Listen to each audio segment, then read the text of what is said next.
Yes, Kenya.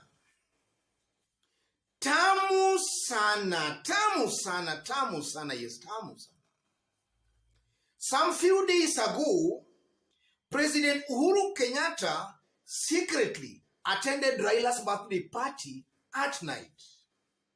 And then upon the president attending the party, the attendees were told not to take photos or videos of what was going on during that time till the president leaves the party. That was some few days ago.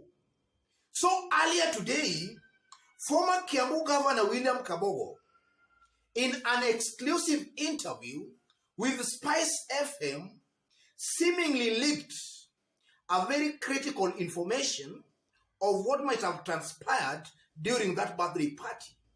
So in this video, ladies and gentlemen, I want us to listen to William Kabogo leaking that information.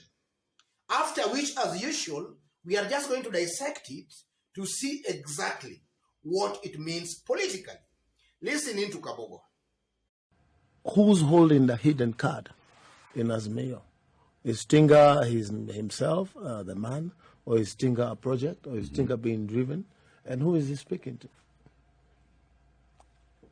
Politics being local, we want someone who guarantees us our wishes as a mountain. How will we get the unemployed to get to do some work? You know, there's something that you've said there, even before you go further. Yes. Kabogo, you are not, like you said, a novice in politics. Correct. All right? Yes. You have played this game for a while. 20 years What now. do you mean when you ask whether Raila is a project or whether he's speaking for himself? You know, whether there are other shadowy You know, you figures cannot behind run it. away from the fact that Tinga is now Uhuru's candidate. You cannot run away from that. If you're a seasoned politician, you should see it. The other day at the birthday party, I'm told he said hello to the fifth. So you don't need more signals. you understand? We respect Uhuru as our leader, as our national leader, the president, also our leader in the mountain. But be that as it may, his term is coming to an end.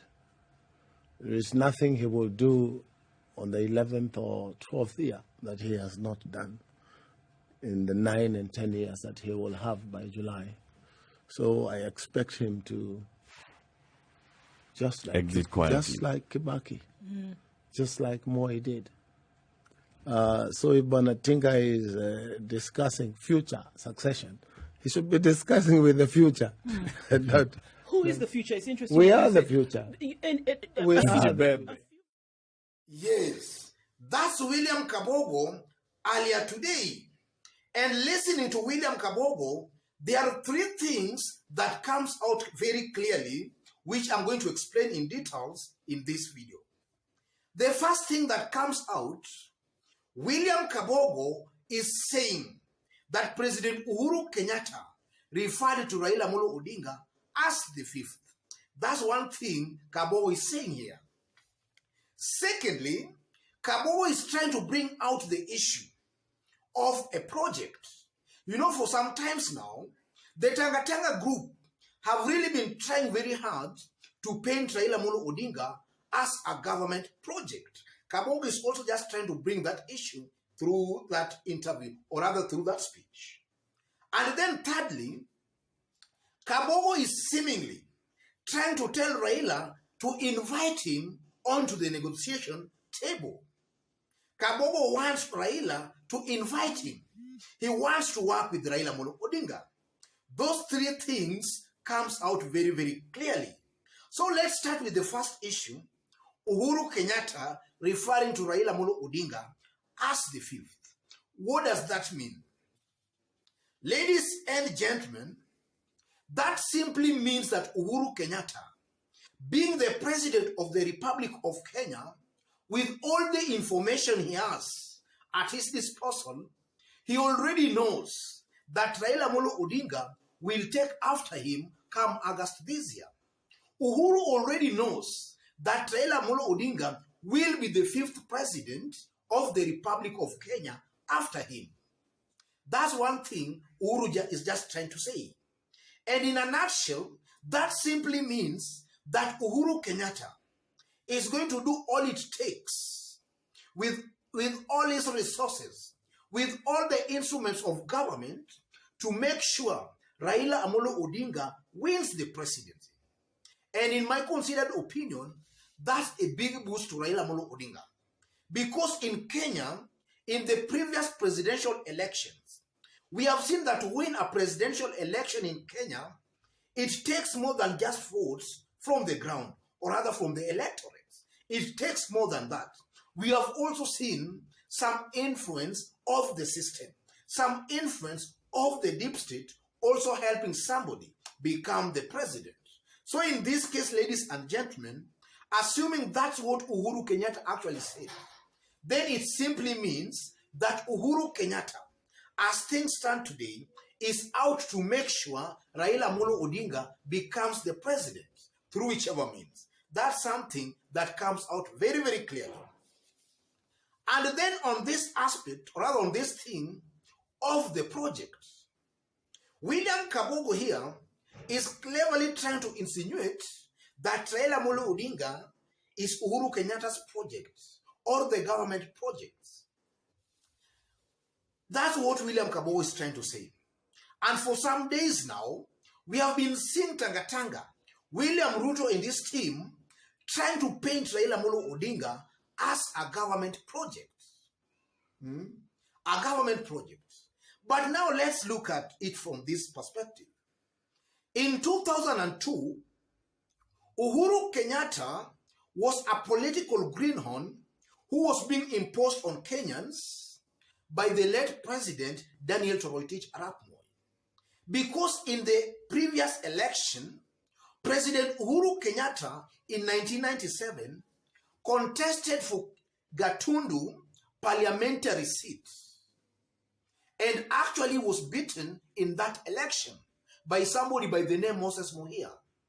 And then in 2002, somebody was beaten in a parliamentary seat. The government wanted to push that person to be the president. In my considered opinion, Uhuru Kenyatta in the year 2002 could pass out or rather appear as a project. If you look at Raila Amolo Odinga, this is a person who has been contesting for the presidency. In fact, in 2007, it's a given fact and is widely believed that Raila Amolo Odinga won that election even without the assistance of the government. Raila was in the opposition. And then also in 2013 and also in 2017, it's also believed Raila won those elections. So in my considered opinion again, Raila Amolo Odinga is a politician who has built his brand over a period of time.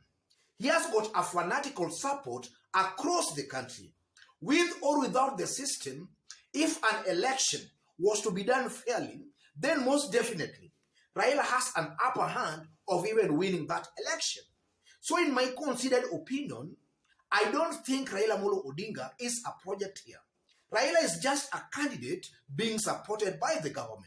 Because in my considered opinion, I tend to believe a project, even the way Tanga have been trying to paint it, I believe a project is a very unpopular candidate being imposed onto the people, or a candidate being imposed onto the people. But for Raila Amolo Odinga, Raila is not being imposed on anybody. In fact, a majority of Kenyans across the political divide are supporting Raila Amolo Odinga. So the government in this case is just also supporting a popular candidate. So I don't really believe that Raila pass or rather qualifies to be called a project. Because in my considered opinion, and in the Kenyan context, a project is a leader or somebody being imposed onto the people. Raila in this case is not being imposed on anybody. And then thirdly, or rather the third point, William Kabogo is cleverly, indirectly, calling upon Raila Amolo Odinga to invite him onto the negotiation table. But the question now begs, is William Kabogo, is he worth being invited onto the table? Yes, that's the question, ladies and gentlemen.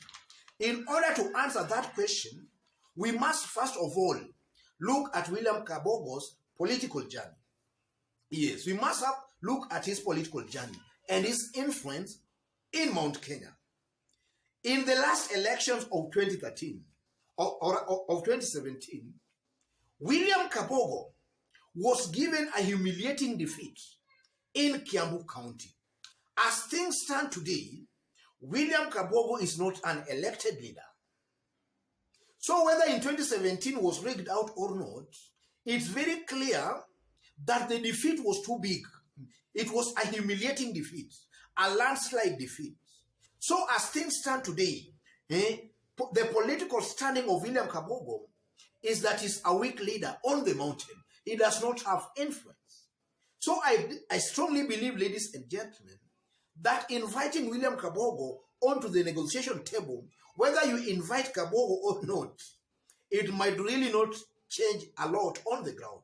Because this is a leader who does not hold some clout even where he comes from in Kiambu County. He was given a humiliating defeat in the 2017 election.